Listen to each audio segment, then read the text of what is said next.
Добрый вечер, вы смотрите новости в студии Влад Давыдов, смотрите в выпуске. Якутия и Роскосмос сотрудничают. Воздушно-поисковая группа в Алданском районе обнаружила второй фрагмент обтекателя ракеты-носителя. Весенний призыв с 1 апреля по 15 июля молодых граждан по традиции начнут набирать в армию. Новые обитатели бизонарий Тымпынай в горном районе пополнился 4 телятами лесного бизона.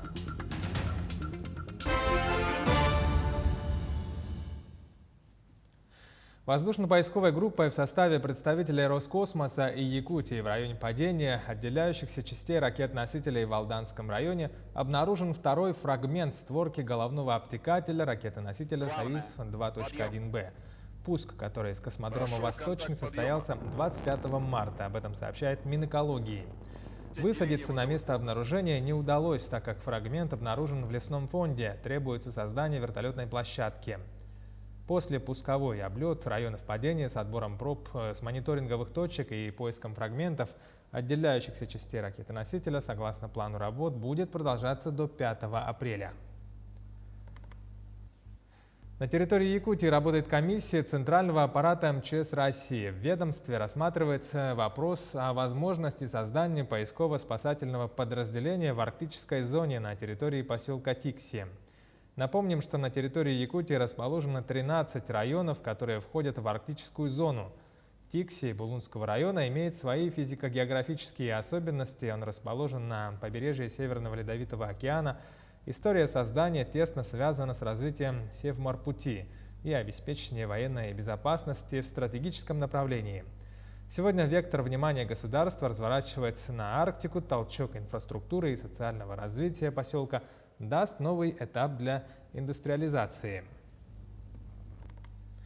Айсан Николаев рассмотрел вопросы дальнейшей газификации республики. В Якутии на сегодняшний день построено более 2700 километров магистральных газопроводов и около 5000 километров распределительных сетей.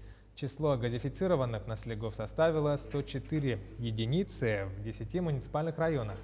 Также газифицировано 626 объектов социальной инфраструктуры. По словам главы региона, необходимо продолжить дальнейшую газификацию населенных пунктов Заречной и Вилюйской групп районов с применением новых подходов. Центр Гамалеи подал заявку на регистрацию вакцины от коронавируса «Спутник Лайт». В ближайшее время подведомственная экспертная организация Минздрава России будет проведена экспертиза ее качества, безопасности и эффективности. После этого будет принято соответствующее решение. «Спутник Лайт» – это облегченный вариант препарата «Спутник Ви». Он состоит только из одного компонента и требует только одной прививки вместо двух. 27 февраля этого года в Москве началась вакцинация участников исследования этой вакцины. Тем временем 25 новых случаев COVID-19 выявили в Якутии за минувшие сутки. По информации оперштаба региона, в Якутске заболели 17 человек. По 2 заражения обнаружили в Алданском и Нюрбинском районах. Также по одному случаю инфицирования зарегистрировали в Аллайковском, Мирнинском, Усть-Алданском и Усть-Майском районах. Помимо этого в регионе продолжается вакцинация. В 44 медицинских организациях развернуто 156 пунктов, созданы 110 мобильных бригад. По состоянию на сегодня в республику поступило более 67 тысяч доз вакцины. Прививки в приоритетном порядке получают люди старше 60 лет. Использовано на сегодняшний день 84% от поступившей в республику вакцины. К другим новостям состоялась торжественная церемония награждения победителя регионального конкурса «Экспортер года Республики Саха-Якутия». По итогам конкурса были определены победители в 4 номинациях. В номинации «Прорыв года» победителем стал ООО «Ситек», а индивидуальному предпринимателю Марианне Сеген досталась номинация «Экспортер года в сфере услуг. Креативная индустрия». Премию «Экспортер года» в сфере промышленности получила ООО «Север Алмаз Технологии». Онлайн-экспорт присвоен 3 лауреатам: ООО «Солка», ИП Ольги Григорьевой и Дальневосточному инвестагентству. Конкурс призван способствовать развитию несырьевого, неэнергетического экспорта. Основная задача конкурса – выявление, поддержка, поощрение организаций и ИП, добившихся выдающихся успехов в развитии экспорта. В рамках национального проекта «Международная кооперация» мы поддерживаем проекты наших предпринимателей, ориентированные на международный экспорт.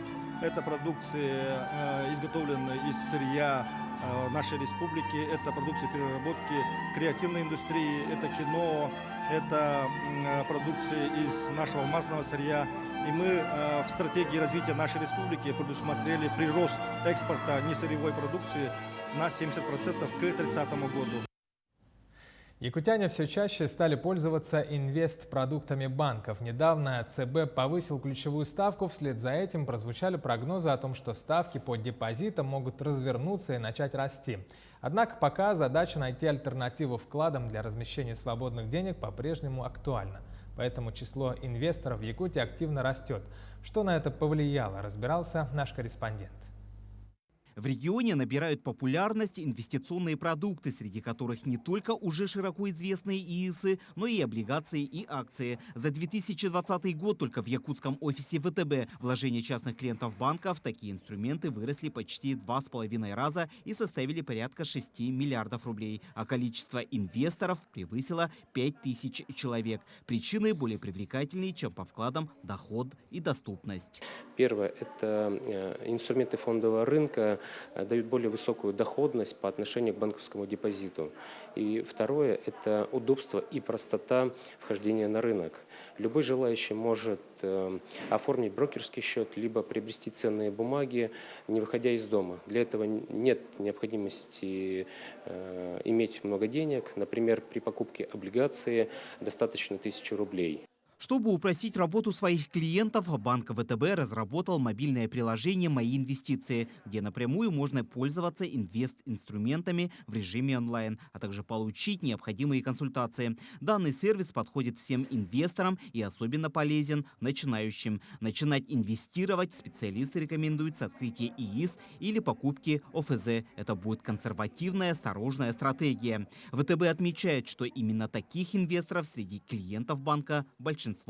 Дмитрий Тымыров, Григорий Охлопков, Якутск. Владимир Путин подписал указ о весеннем призыве в армию, который пройдет с 1 апреля по 15 июля. А также указ предписывает уволить с военной службы солдат, матросов, сержантов и старшин, срок военной службы по призыву которых истек.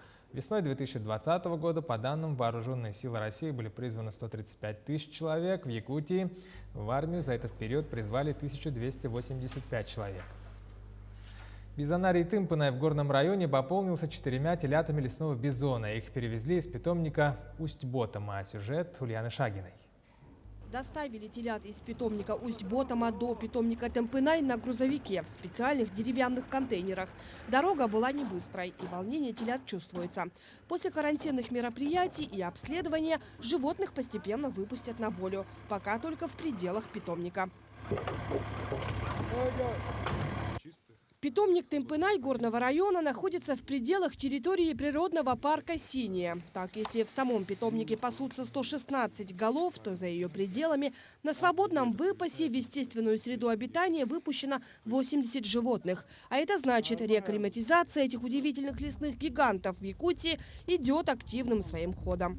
Это мероприятие является частью большого проекта нашего, который действует 2006 года, рекомендации лесного бизона. И ежегодно с открытия этого питомника 2009 мы, можно сказать, концентрируем тут поголовье, наращиваем поголовье, чтобы в будущем уже сформированные популяции выпускать дикую природу, то есть рядом стоящую особо охраняемые территории, получается. Питомник бизонов Тымпынай – один из 3 питомников, существующих в Якутии. Он находится в труднодоступном месте, недалеко от речки Ботома, и был открыт в 2009 году завозом первых голов бизонов.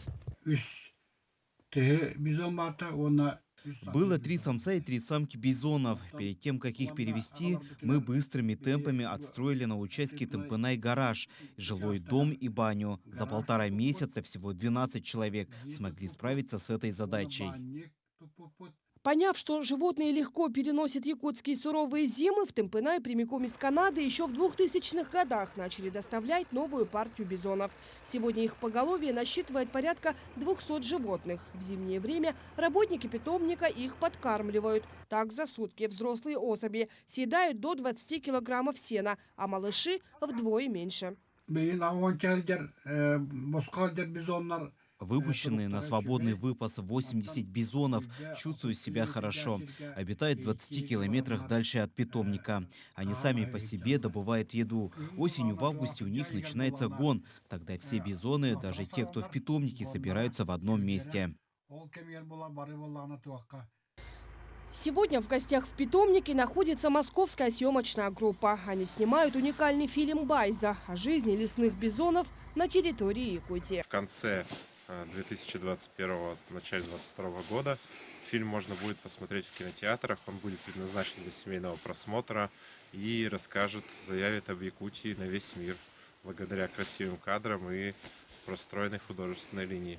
Поистине уникальное место – Бизонарий. Канадские гости уже давно освоились на своем историческом месте. Благодаря масштабному проекту ученых и правительства региона якутяне сегодня имеют возможность наблюдать за их жизнью в естественных условиях. Ульяна Шагина, Михаил Андросов, Горный Улус. В Уснере идет республиканский фестиваль зимнего туризма. Из Имяконского района передает Светлана Поцелуева. На республиканский фестиваль зимнего туризма хозяева пригласили из Чурапчи известного в Якутии Николая Дьячковского. Опытный морж провел свой мастер-класс прямо на берегу незамерзающей речки и первым вошел в воду. Я второй, да? Я готовый самый. Ну идите, тут же, наверное, не по одному, а мы, наверное, лучше зайдем. Главное – настроить себя психологически. У женщин это получалось не хуже. Впечатление здорово, конечно. Свежу, только ногам холодно. Окунулись и парни из Бурятии. Питерские гости тоже имеют опыт зимних купаний, однако плавают при +6. Здесь же температура воздуха в это время была -20, а воды -4. Я живу в Петербурге и в Крыму. И в Севастополе мы занимаемся зимним плаванием. Там очень много ассоциаций моржей. И проводят соревнования, заплывы на большие расстояния. Поэтому...